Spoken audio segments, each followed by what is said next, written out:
Hi friends, welcome to our channel. ఈ వీడియోలో recent current affairs సంబంధించిన కొన్ని ఇంపార్టెంట్ బిట్స్ అనేవి ఈ వీడియోలో ప్రాక్టీస్ చేసుకుందాం. సో కాబట్టి ఖచ్చితంగా ఈ వీడియోకి లైక్ చేసి ఖచ్చితంగా ఎండ్ వరకు చూడండి. సో ఇవి మీకు రాబోయే గ్రూప్ 2 కానీ గ్రూప్ 3 కానీ గ్రూప్ 1 కానీ ఇతర అన్ని ఎగ్జామ్స్ కూడా చాలా యూజ్ అవుతాయి కాబట్టి ఖచ్చితంగా ఈ వీడియోకి లైక్ చేసి ఖచ్చితంగా ఎండ్ వరకు చూడండి. సో మన ఛానల్లో ఈ యొక్క కరెంట్ అఫైర్స్ సంబంధించిన ప్లేలిస్ట్ అనేది క్రియేట్ చేయడం జరిగింది. సో అందులో మీరు ఈ యొక్క కరెంట్ అఫైర్స్ సంబంధించిన వీడియోస్ అన్ని చూసారంటే మీకు రాబోయే ఎగ్జామ్స్కి తప్పకుండా యూజ్ అవుతుంది. ఓకేనా? సో ఇక లేట్ చేయకుండా వీడియో స్టార్ట్ చేసుకుందాం. సో ఆల్రెడీ 11 క్వశ్చన్స్ అనేవి మనం ప్రీవియస్ వీడియోలో డిస్కస్ చేసుకోవడం జరిగింది. సో ఈ వీడియోలో 12th క్వశ్చన్ నుండి ఈ వీడియోలో చూద్దాం. సో ఇక లేట్ చేయకుండా వీడియో స్టార్ట్ చేసుకుంటే ఇక్కడ చూడండి, క్రింది వాటిలో సరైనది ఏది అది కనుక మనం చూసినట్టయితే సో 2024 ఏప్రిల్ 15న ప్రపంచ హిమోఫిలియా డే అన్నాడు. అయితే దీని యొక్క థీమ్ వచ్చేసి equitable access for all recognising all bleeding disasters అన్నాడు. సో ఇది మనకు రైట్ ఆన్సరే. సో మనకు ఈ యొక్క ఏప్రిల్ 15న ప్రపంచ హిమోఫిలియా డే. అయితే ఈ డే ఎందుకు జరుపుకుంటారంటే ఈ యొక్క రక్తస్రావ రుగ్మతలకు సంబంధించి అవగాహనను పెంచడానికి ఈ యొక్క దినోత్సవాన్ని హిమోఫిలియా డే అని జరుపుకోవడం జరుగుతుంది.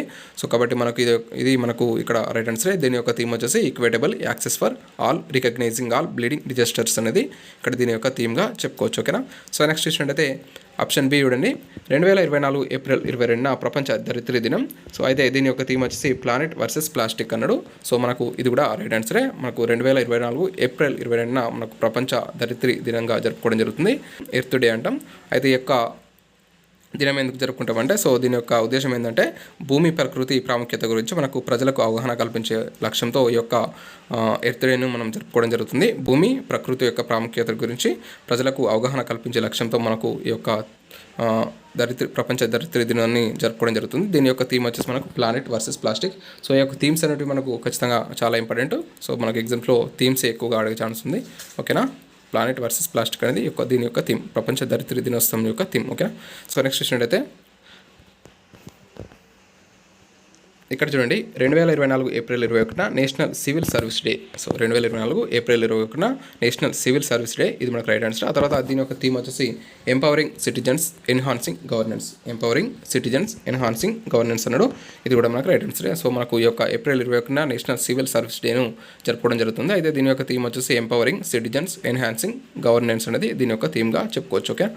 సో నెక్స్ట్ క్వశ్చన్ చూసినట్టయితే 2024 ఏప్రిల్ 19న వరల్డ్ లివర్ డే. అయితే దీని యొక్క థీమ్ వచ్చేసి B vigilant, get regular liver checkup and prevent fatty liver diseases. దీని యొక్క థీమ్ ఏంటి?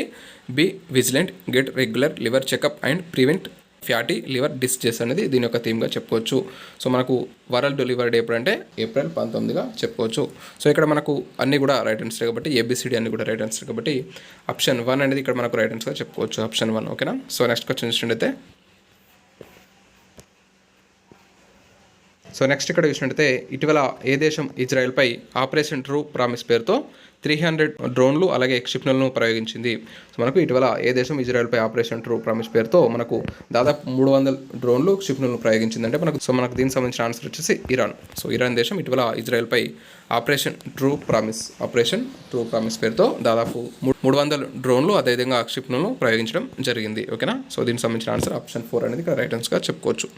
సో నెక్స్ట్ క్వశ్చన్ చూసినట్టయితే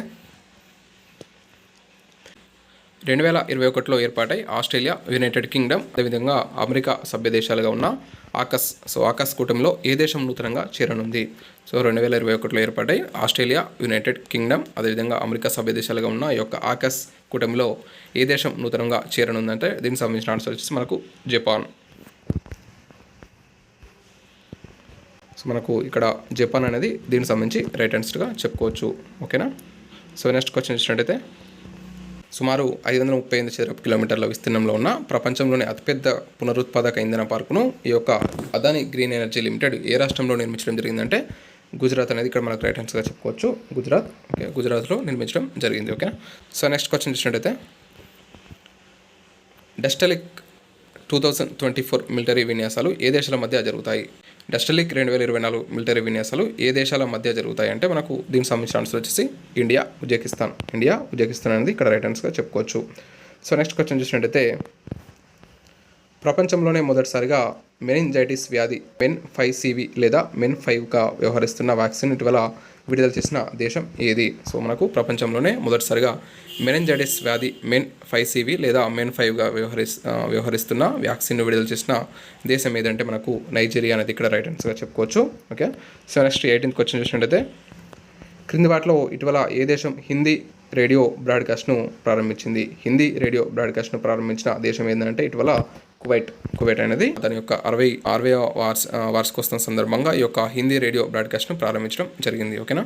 సో నెక్స్ట్ 19th క్వశ్చన్ చూడండి.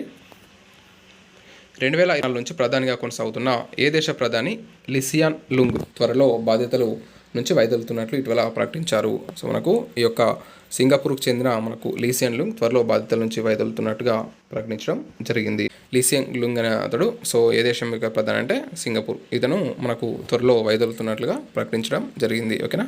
సో నెక్స్ట్ క్వశ్చన్ చూసినట్టయితే 2024కి యంగ్ గ్లోబల్ లీడర్గా వరల్డ్ ఎకనామిక్ ఫోరం ఎవరిని ఎంపిక చేసింది? 2024కి యంగ్ గ్లోబల్ లీడర్గా వరల్డ్ ఎకనామిక్ ఫోరం ఎవరిని ఎంపిక చేయడం జరిగిందంటే దీనికి సంబంధించిన ఆన్సర్ వచ్చేసి అద్వైత నాయర్ అనేది ఇక్కడ రైట్ ఆన్సర్గా చెప్పుకోవచ్చు. ఆప్షన్ 2 అనేది దీనికి సంబంధించి రైట్ ఆన్సర్గా చెప్పుకోవచ్చు. 2024కి యంగ్ గ్లోబల్ లీడర్గా వరల్డ్ ఎకనామిక్ ఫోరం అద్వైత నాయర్ని ఎంపిక చేసింది. సో నెక్స్ట్ క్వశ్చన్ చూసినట్టయితే 2024-25 ఆర్థిక సంవత్సరానికి భారత వృద్ధి రేటును అంతర్జాతీయ ద్రవ్యనిధి ఎంతగా అంచనా వేసింది? సో IMF అంటాం. అయితే ఈ యొక్క IMF 2024-25 ఆర్థిక సంవత్సరానికి గాను భారత వృద్ధి రేటును ఎంతగా అంచనా వేసింది అని అడిగాడు. సో దీనికి సంబంధించిన ఆన్సర్ వచ్చేసి మనకు 6.8గా అంచనా వేయడం జరిగింది. అయితే దీంతో పాటు చాలా సంస్థలు ఈ యొక్క భారత వృద్ధి రేటును అంచనా వేయడం జరిగింది. అయితే ఏ సంస్థలు ఎంతగా అంచనా వేసాయి అనేది కింద కామెంట్ బాక్స్లో మీరు కామెంట్ చేయండి. సో మూడీస్ కానీ అదేవిధంగా RBI కానీ సో ఇలాంటి సంస్థలు మనకు ఎంతగా అంచనా వేసేయండి కింద కామెంట్ బాక్స్లో కామెంట్ చేయండి. సో మనకు ఇది ఈరోజు వీడియో. నెక్స్ట్ వీడియోలో మరిన్ని అప్డేట్స్తో ఖచ్చితంగా వీడియో చేసుకుందాం. సో ఈ వీడియోని కమెంట్ చేసినట్టయితే ఖచ్చితంగా లైక్ చేయండి, షేర్ చేయండి, అలాగే సబ్స్క్రైబ్ చేయండి. Thanks for watching. Thank you.